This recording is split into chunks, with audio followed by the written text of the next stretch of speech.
So I suppose, can you guys see it? Yeah, we can see it. Okay, good.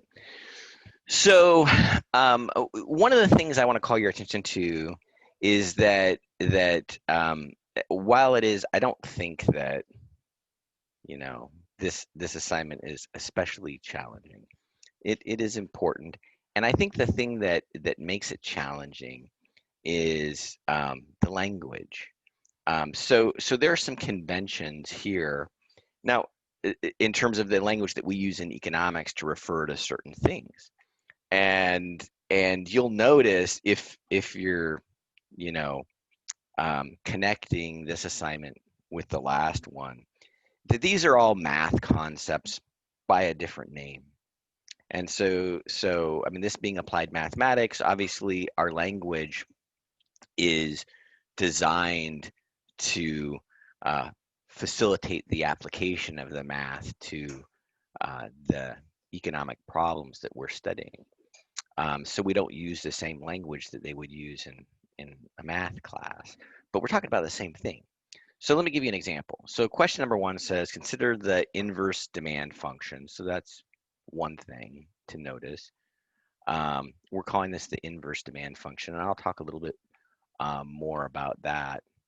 Um, but it says, so here's our inverse demand function, the price, and I'll let you guys know, it's common to put a little subscript on the demand function. So, or this is the inverse demand function where this is the buyer's price. So P sub B and is equal to 133 minus 3Q sub B. That's the buyer's quantity.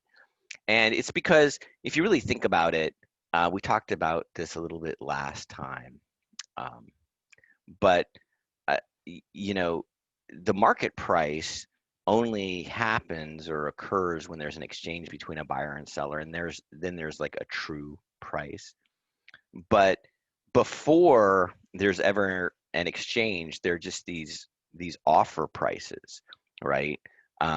So a price that a buyer is willing to pay for a certain quantity of the good and on a per unit basis, right? They'll buy so many units.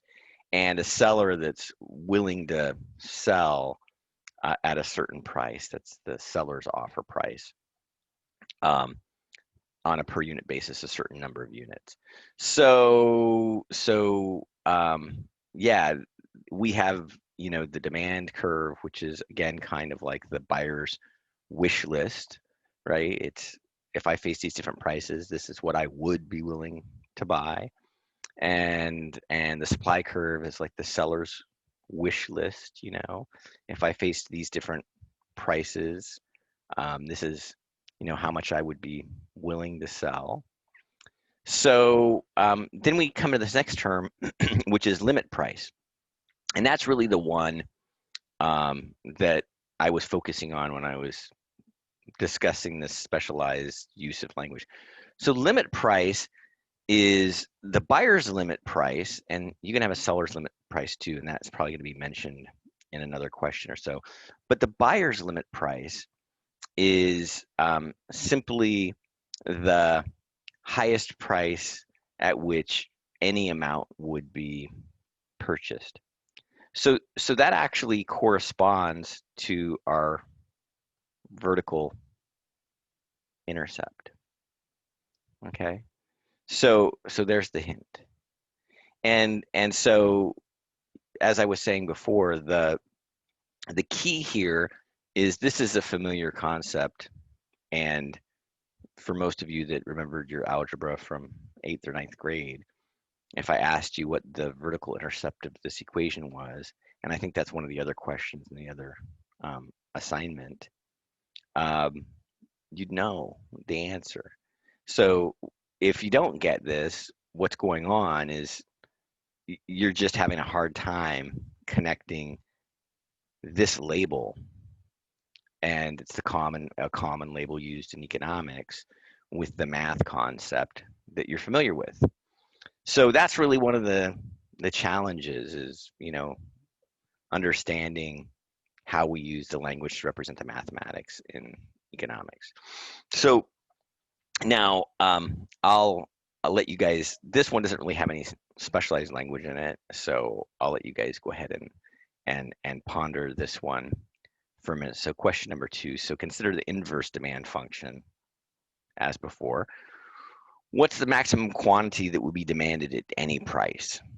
So um, I'll give you guys a minute or two to work on that, and then I'll come back to you. Okay. Anybody have any questions before I give you the minute or two? No. Okay. See you guys in a minute. Okay. So do we have a volunteer?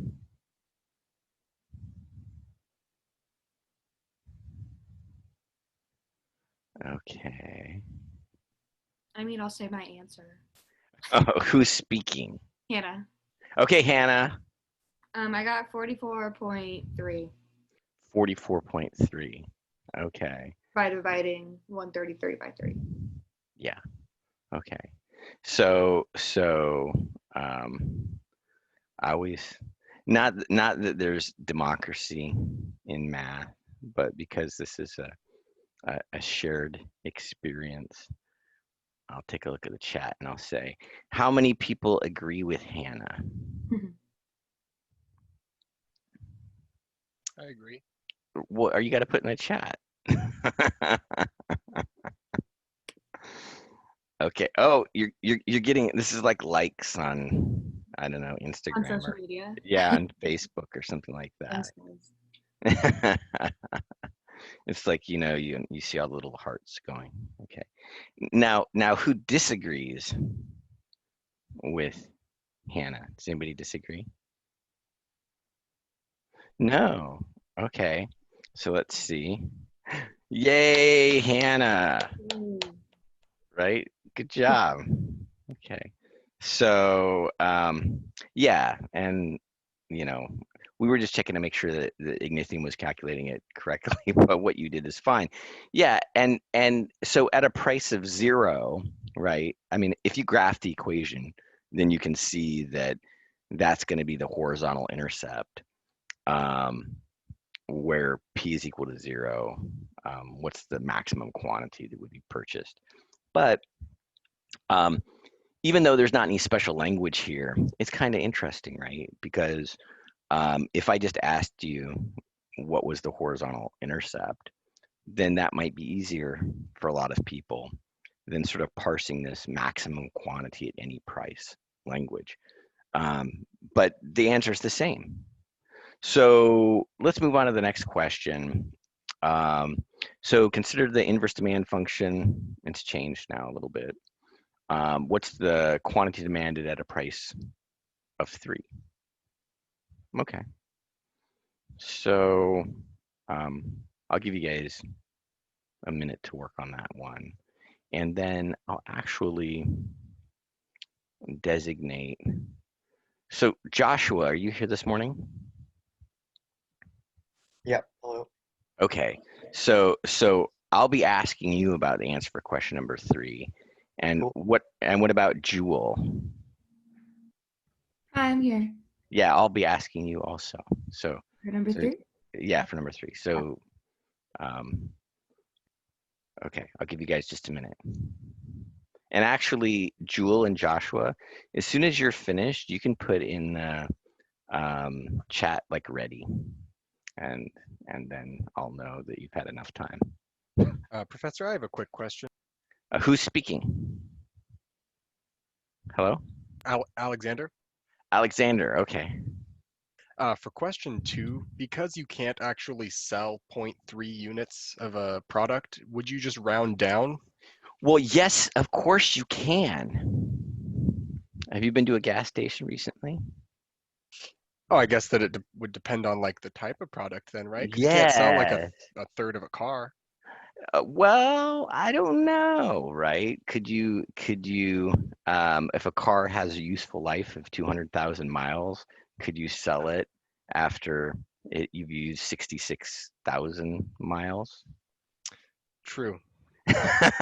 No, but but anyway, you bring up an important point, and I can say that in passing, that there are some commodities that are discrete commodities, and there are other commodities that are well, okay.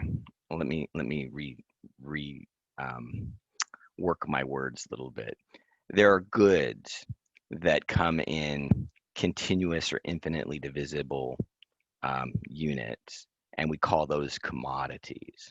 Okay, in our language, and we assume for our analysis, and I'll tell you why in a minute, that all of the goods that we're talking about are commodities. And then you have some other types of goods, not commodities, we call discrete goods. And discrete goods can only be consumed in whole units, kind of like, pairs of shoes or pairs of pants or maybe tacos or something like that. It's hard to give really hard examples, like it has to be in a whole unit, because you can even think like I can split a taco with a friend and we each pay for half of it, kind of like the little conversation we were having. Even though you're right, I mean, I think most people think that they're purchasing a whole car when they do, even if they end up selling it as a used vehicle later. So, so, um, but the real issue is one of modeling, and for our purposes, we're going to assume that all of the goods we're talking about um, are properly considered as commodities, so they come in infinitely divisible units. It just is a mathematical convenience, so we don't have to worry about rounding our final answers, except for two-digit precision on Ignithium. But yeah, we just assume that they're regular numbers and it's continuous. But there are occasionally cases where if you make that assumption, it really is bad in the sense that your model won't do a good job of predicting the outcome in an equilibrium in a market environment.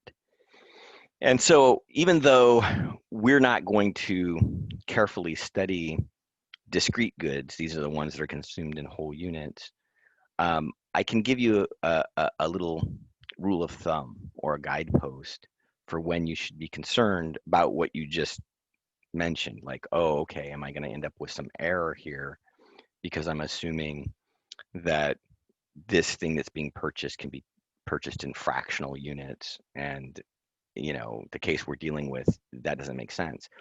So typically when you're dealing with goods, even if we think of them as being discrete goods in our economy, if it's like pairs of shoes and it's millions of pairs of shoes that are being produced and consumed, then normally for our purposes, and there are millions of people in the market, um, whether we talk about the good as being discrete or continuous, it's not going to affect the outcomes in the market that we're going to be interested in, meaning like the equilibrium price and the equilibrium quantity that's purchased. I mean, honestly, I mean, and this is just kind of a thought experiment.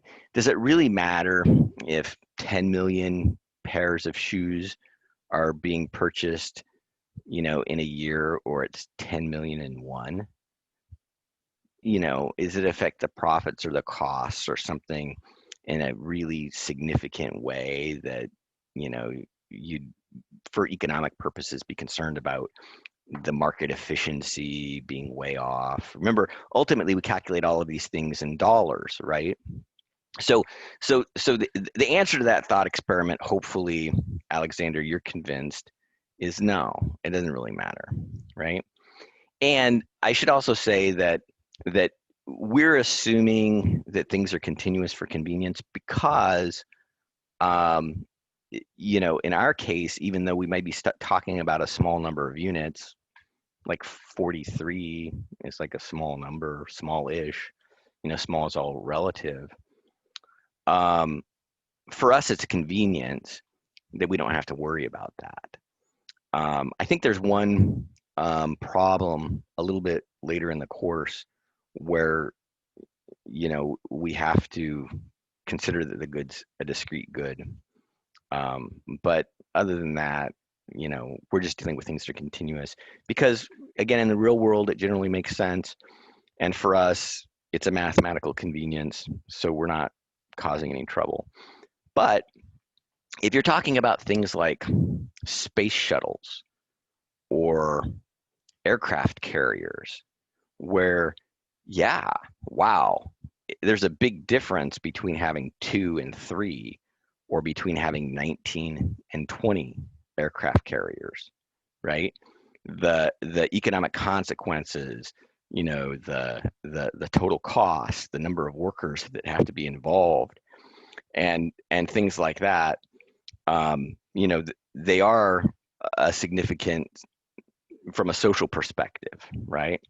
Well, if you're dealing with something where, you're talking about, 1 or 4 or 5 or 6, nuclear power plants, and you would know based on the application if you were actually dealing with this sort of thing. That's why it's sort of a specialized topic.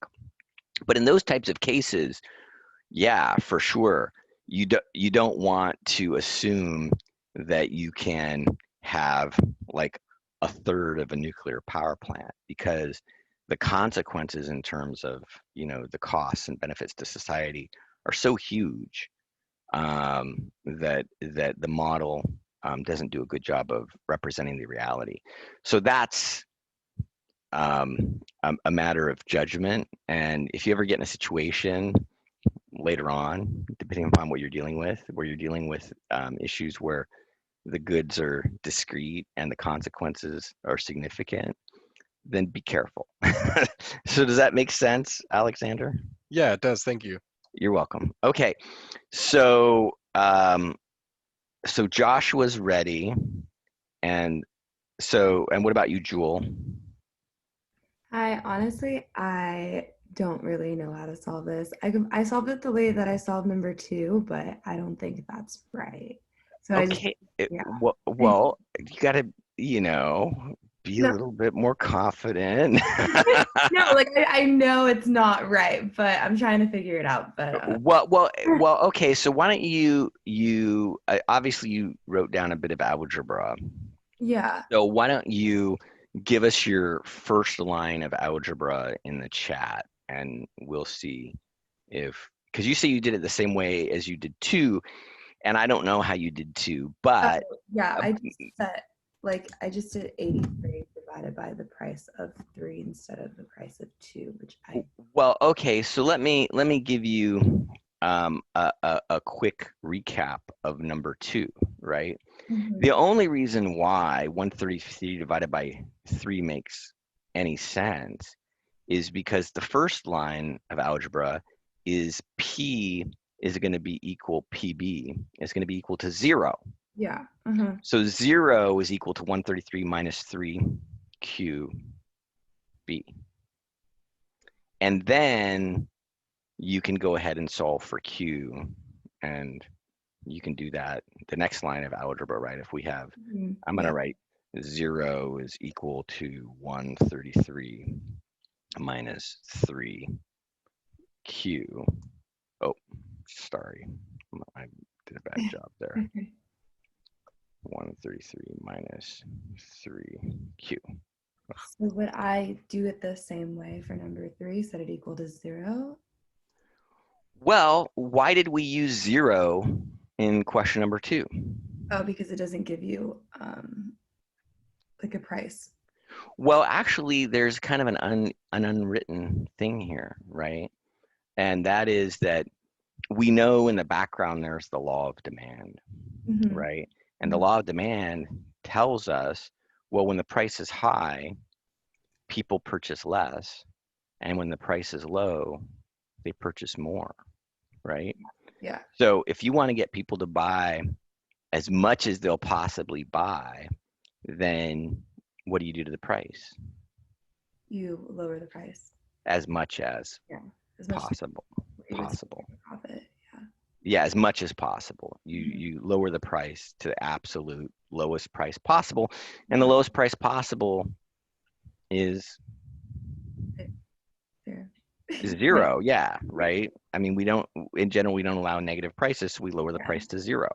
Yeah. So we know the maximum quantity is going to occur at a price of zero, and that's what gives us our first line of algebra, the Mhm. one that I'm highlighting in the chat, Mhm. right? Yeah. So we get the quantity demanded at a price of zero from that equation, and that gives us our maximum quantity Yeah. based on that intuition that we just chatted about. So in question number 3, right? Mhm. Um, I'm also looking at trying to find the quantity demanded. Yeah. So it would be like 3 equals 83 minus 2 QB or 2Q. Well, yeah, exactly. So in order to find a quantity demanded, remember if we graph that equation, and this is honestly one thing that I encourage everybody to do. And if you guys don't listen to me and I tell you guys to do stuff, it's because I'm trying to help.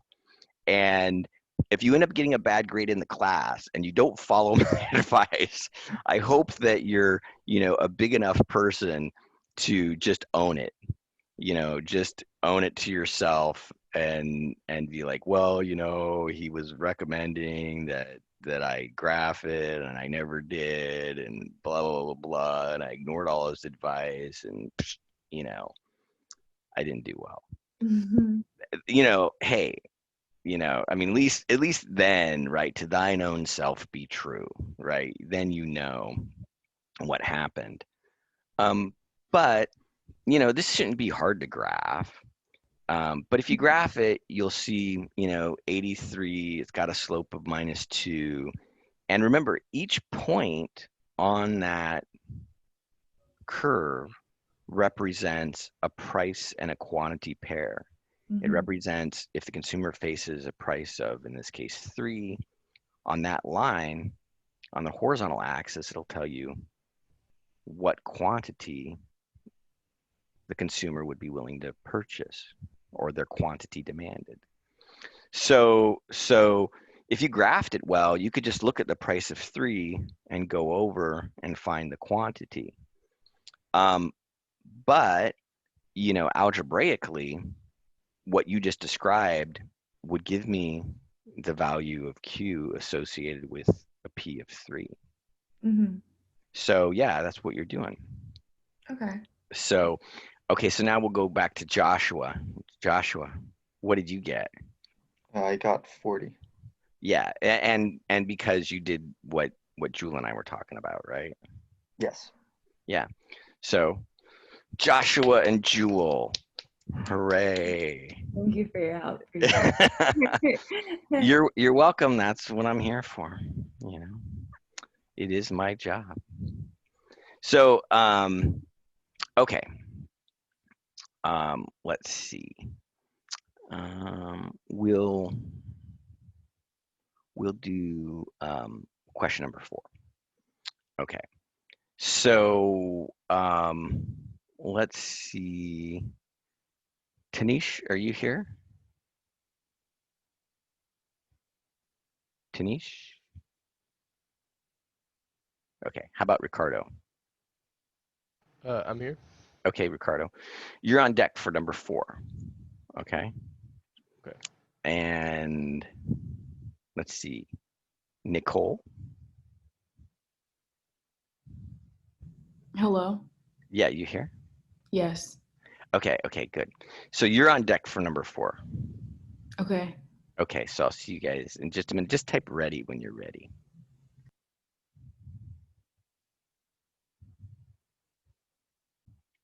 So yes, let's see what Ignithium has to say, and Ignithium agrees with Ricardo and Nicole. So everybody in the whole class is screaming and clapping for you guys right now. So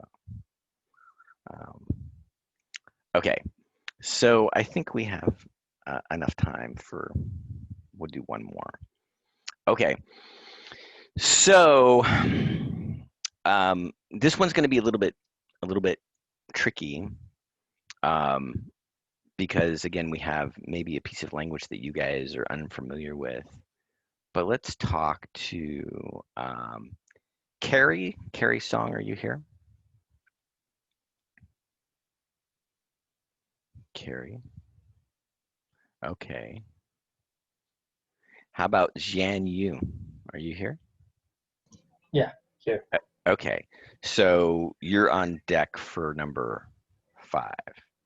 And how about Arjan? You here? Yeah, I'm here. Okay, number 5. So I'll give you guys just a minute and then just type ready when you're ready in the chat, okay?